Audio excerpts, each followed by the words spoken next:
The glow of my MacBook screen pierced the dim haze of my hotel room like a scalpel, slicing through the fog of exhaustion from the flight. It was 2:17 a.m. in Vegas, the city of sins humming faintly beyond the floor-to-ceiling windows, neon veins pulsing red and gold against the black desert sky. I'd promised Sarah I'd stay awake for her bachelorette stream, a silly group video call she'd insisted on, so I could feel part of the fun while stuck at this tech conference. My fingers, still gritty from the casino's ashtray air, hovered over the trackpad. One click, and the app flickered to life. Laughter erupted from the speakers, sharp and slurred, like shattered glass under heels. Then her face filled the frame. My fiancée, radiant in the emerald dress I'd bought her last Christmas, her auburn curls wild from dancing. But she wasn't alone. A man's arm snaked around her waist, possessive, pulling her into shadow on a velvet couch in what looked like a private suite. The camera panned lazily, catching glimpses. Champagne flutes clinking, bodies grinding to a bass throb that rattled my laptop's frame. Sarah's eyes locked on the lens for a split second, playful, tipsy, before she turned away, lips brushing his neck. My stomach lurched, bowel rising like acid rain. This couldn't be real. Not her, not us. I froze, breath caught in my throat like a hook. The room's air conditioner hummed a monotonous dirge, chilling the sweat beating on my neck. We'd met 3 years ago at that rainy poetry slam in Brooklyn, her voice weaving through the crowd like smoke, reciting lines about fractured hearts that made mine stutter. "You're the steady one," she whispered later, curled against me in our cramped apartment, her fingers tracing the scars on my knuckles from a bar fight I'd never told her about. Steady, that's what I was, the guy who planned the ring, the venue, the life after the I-do's. But now, on this pixelated feed, she was unraveling, her laughter a foreign echo. Was it the shots? The bridesmaids egging her on? I rationalized it in whispers to myself, heart pounding against my ribs like a trapped bird. Just harmless fun. She's drunk. She loves me. The man's face came into focus then. Tall, shadowed jaw, that easy grin I recognized from her stories. Jake, her college ex, the one who'd broken her before I pieced her back together. Why was he here? The stream glitched, her hand disappearing into his lap, and I slammed the laptop shut, the snap echoing like a gunshot in the sterile silence. Sleep evaded me that night, a cruel tease. I paced the carpet, worn thin underfoot, its synthetic fibers sticking to my socks like accusations. Memories flooded in unbidden. The way she cried on our engagement night, not from joy alone, but from some buried fear she wouldn't name. "What if I'm not enough?" she'd murmured into my chest, her tears soaking my shirt. I'd held her tighter, promising forever, ignoring the flicker of doubt in her eyes. Like a storm cloud she hoped I'd chase away. Guilt gnawed at me now. Had I been too buried in work? These endless conferences pulling me from her side? Last month, she'd hinted at doubts during a call, her voice thin over the line.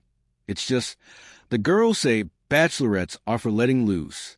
You trust me, right?" I'd laughed it off, kissed the screen. Trust. The word tasted like rust on my tongue. By dawn, the sun clawed to the curtains, painting the room in bruised purples and oranges. My phone buzzed, her group text. "Wild night. Miss you already. Home tomorrow?" Red heart, emojis, those hollow cheerleaders. I typed back, fingers trembling. "Can't wait." Landed safe. Lies, stacking like bricks in my chest. The airport was a blur of fluorescent buzz and rolling suitcases scraping like nails on chalkboard. I spotted her at baggage claim, waving to the crowd, her smile a beacon that twisted the knife deeper.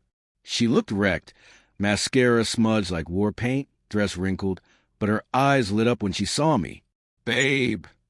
She launched into my arms, smelling of stale perfume and something sharper like spilled gin and regret. Her hug was fierce, clinging, as if anchoring herself to me. "God, I missed you.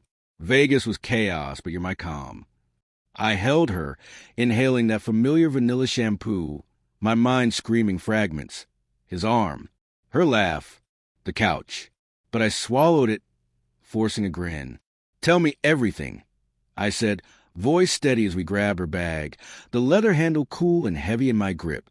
In the cab ride home, the city blurred past, horns blaring, pedestrians dodging rain-slick puddles that mirrored our fractured reflections. She chattered, animated, her hand on my knee like always. The girls rented this insane suite at the Cosmopolitan. Views for days, this infinity pool glowing blue like a dream. She paused, biting her lip, a habit when she was hiding something small, like forgetting to pay the electric bill. Jake showed up, can you believe? Random, right? College reunion vibe. My pulse spiked, but I nodded, feigning casual. Jake? As in... She waved it off, laughing too bright. Ex-Jake. Harmless. We danced, caught up, nothing weird. Her fingers tightened on my leg, a plea unspoken. Inside, doubt coiled like smoke. Harmless? The image replayed, lips on neck, hand vanishing. Love war with rage, a toxic brew. Part of me wanted to shatter the window, demand truth. But another part, the steady one, whispered. She's scared. You're her safe harbor. Don't sink us yet. Our apartment welcomed us with its familiar chaos. Books stacked like Jenga towers. Her watercolor paintings splashed across walls like half-finished confessions. She kicked off her heels, sighing as they thudded against the hardwood, and poured us wine from the fridge, the corks pop a punctuation to the tension humming between us. We sank onto the couch, the same faded blue velvet from our first place, her head on my shoulder. I love this, she murmured, swirling the Merlot in her glass, its legs trailing like tears. Us. Here. No more parties, just this. Her voice cracked, vulnerability peeking through the cracks. I searched her face. Those freckles I'd kissed 1,000 times, the faint scar above her brow from a childhood fall she turned into a story of resilience. Was this guilt, or just the hangover haze? Anger simmered low, but love doused it, leaving confusion's bitter ash. Sarah, I started, throat tight, last night on the stream. She stiffened, glass midway to her lips. The air thickened, charged like the moment before thunder. Her eyes met mine, wide and searching, a storm brewing in their hazel depths. What about it? Casual, but her foot tapped an erratic rhythm on the rug. I pulled out my phone, the video thumbnail frozen on her smile, his shadow lurking. This, him. I hit play, volume low, but the laughter sliced through anyway, accusatory. She watched, color draining from her cheeks, glass slipping to the table with a clink that echoed like finality. It's not. God, Alex, it's not what it looks like. Her voice broke, hands wringing the hem of her dress. Denial first, then tears, hot, streaming. We were drunk. He was there for Mia, his sister. One kiss, stupid, meaningless. I stopped it. I swear. Lies or half-truths. Her words tumbled, layered with desperation, revealing the girl who'd always chased validation in crowds, the one who confessed once in the dark. I fear I'll ruin us because I'm broken. I wanted to believe, to pull her close and erase it all. But shattered trust glittered like shards on the floor, irrevocable. Why him?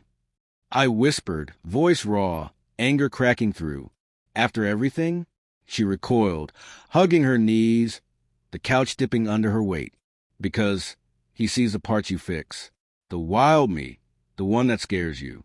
Her admission hung, a confession laced with resentment I'd never glimpsed. Moral grayness flooded in. Was I the villain, taming her spirit? Had my steadiness become a cage? Silence stretched, broken only by the distant wail of sirens outside, mirroring the chaos within. I stood, pacing, heart a war drum, guilt twisted, for doubting, for loving her still. Fear clawed. What if forgiveness was just delay? She reached for me, voice small. Alex, please. We're weeks from the wedding. Don't let this. But her phone buzzed on the table, screen lighting with a text. Last night was fire. Round too soon? Jay. She snatched it, eyes darting, but too late. The twist landed like a gut punch. Not just betrayal, but premeditation. Her face crumpled, not in sorrow, but calculation. Delete that, she hissed, but I was already backing away, the door's cool brass under my palm. I left without a word, rain lashing the streets as I wandered, numb.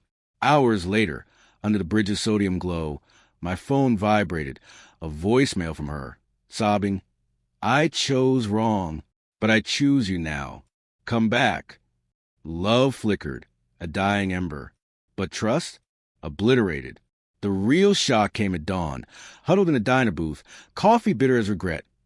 A news alert on my screen. Sarah's face, smiling beside Jake's, announcing their elopement in Vegas. Spur of the moment, the caption read. Found my truth. Heartbreak bloomed vast and void, but beneath it, a quiet fury and relief. She'd freed us both in her selfish way. I deleted the message, the ring heavy in my pocket, and stepped into the downpour. Steady, yes, but finally free.